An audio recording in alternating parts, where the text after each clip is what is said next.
Let's take a step back from talking about anime. Just set it aside for a bit. Talk about something else. K-dramas. Yep, you heard me right. This stuff.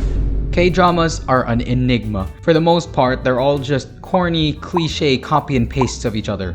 Doesn't that sound familiar? But no matter how cringy any of these shows are, they still manage to entertain large fan bases. Just like how the generic harem rom-coms follow a certain formula for success, K-dramas, especially in the rom-com variety, would usually have a plot that goes a little something like this.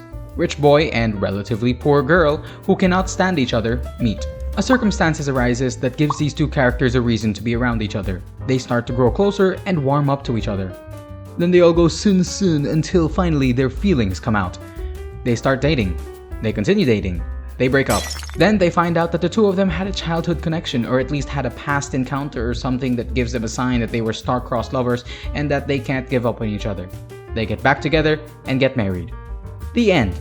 At least K-dramas get a proper ending. I can't really count how many of these I've watched, but I think I could say I've watched at least 30 to 40 different K-dramas. What kept me coming back was that as generic and repetitive as I make them sound, each show still has something good to offer. Whether it be a touching story, well-made comedy, or good feels, each of these shows had something that I could like about them. And I like romance. Sometimes even the cheesy stuff. However, about a year and a half ago, I just stopped watching K-dramas. It was a time that I was busy. Too busy to watch anything. K-drama or not. And I was too busy gaming, but that's not important. I tended to finish a season of a K-drama within 3 to 5 days. For anyone who does not watch K-dramas, a typical episode is usually an hour long. And there are 16 episodes. Which brings me to the first reason why I stopped watching K-dramas. 16 hours, one for each episode. For someone who actually watches for the plot, this can prove to be very tedious. I mean, as of writing this script right now, I decided to try watching the first episode of Goblin, and let me tell you, this feels way longer than I remember. If you hate the slow burn type of anime that lasts 24 episodes, boy are you going to hate K-dramas. Romance, and usually the romance alone, is the main appeal of the show. The comedy is, at least by my current standards, pretty mid. So all that's left to keep the audience watching is the romance. And if you're not much of a romance fan, then K-dramas are almost an immediate pass. The aforementioned K-drama formula can be observed in almost all K-dramas, even the good ones. I honestly think Saikojiman Koenchana is a good watch, but the K-drama formula is still applied to the show to an extent. This guy can't stand this girl, but then a circumstance arises and now they have to see each other more often. They end up dating. They separate, but just for a bit. Then they get back together and have sex.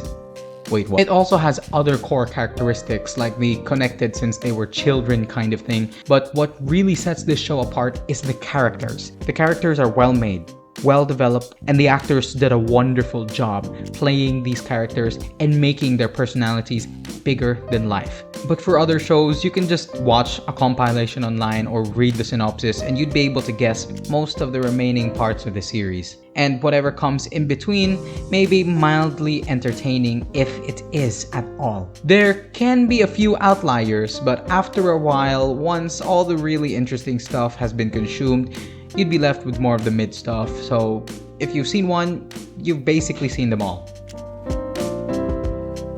This one does not necessarily have to do with the shows themselves, but rather with my watching habit. Nowadays, I would just take the same amount of time to finish an anime as it did for me to finish a whole season of K-drama before. And for those of you who don't watch anime, one season of anime is about 3 times shorter than a K-drama. 12 episodes, approximately 24 minutes each. Just a little over 5 hours in total. Any free time I had in the day, I would watch K-dramas. Done with my homework? K-dramas. Done with my chores? K-dramas. It was only K-dramas. And Minecraft, but most importantly, K-dramas.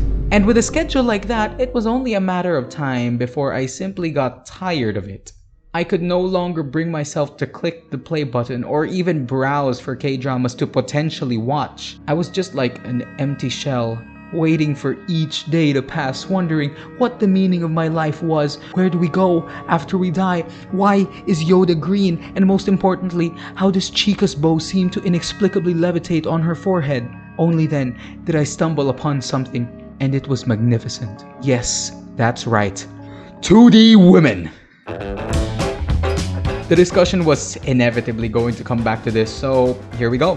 One day, I decided to try watching Love is War. I opened up the first episode and I forgot about it for about a month. But then I returned and got engrossed in the series. I finished the first season and just knew I had to binge the next one. And ever since, the 2D women have had a chokehold on me, and what can I say apart from choke me harder, Dad? Other than that, like I mentioned earlier, a season of anime is shorter than a season of a K-drama. And that just works better with my schedule and my short attention span. And as an added bonus, anime also tends to be a little more cultured. I swear to God, I would choke those dogs. By no means do I intend to hate on K-dramas. They're all good in their own way. This just comes down to personal preference. As I mentioned earlier, I'm currently getting back into watching them if I can because I still genuinely take interest and because I have been neglecting studying Korean for way too long. Overall, there's nothing fundamentally wrong with them. If you like K-dramas, then good for you. If you like anime, then good too. But I will stand by my opinion that anime is a superior form of media and there's nothing you can do to change my mind about it. This has been Red, signing off. Thanks for watching.